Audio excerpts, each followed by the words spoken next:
This evening, John Lennon arrived at the emergency room at the Roosevelt Hospital. He was dead at the time of his arrival. Numerous resuscitative efforts were made after his arrival in the hospital, including transfusions, surgical procedures, other procedures, but in spite of the effort of many physicians and after many procedures, we were unable to restore the life of Mr. Lennon. Good morning, everyone. I'm Tom Brokaw. This is today, December 9th. I'm here with Jane Pauley, and this entire half hour will be devoted to the murder of John Lennon, ex-Beatle, one of the best-known musicians and most influential people of his time. As you heard Dr. Stephen Lynn at Roosevelt Hospital in New York City say, Lennon was shot and killed at about 11 o'clock last night outside his apartment building. News of the Lennon shooting, of course, spread quickly around the world. NBC News correspondent Stephen Frazier tells what happened last night on Manhattan's West Side. Witnesses told police Lennon was shot near the door to his apartment building as he and Yoko Ono returned from a recording studio. I saw John and Yoko get out of the limousine.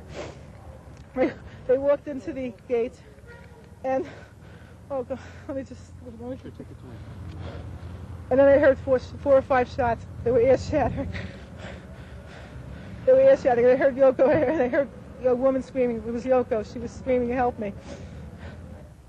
Lennon's building is home for many celebrities. Strangers waiting for a glimpse of some resident are not uncommon.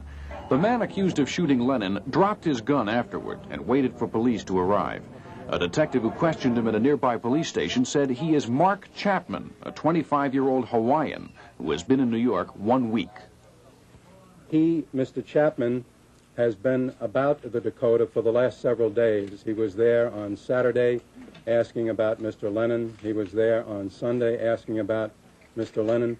And he was there again this afternoon when Mr. Lennon and his wife left for a recording session. He was able to obtain an autograph on an album from Mr. Lennon as he left for the recording studio where he was going.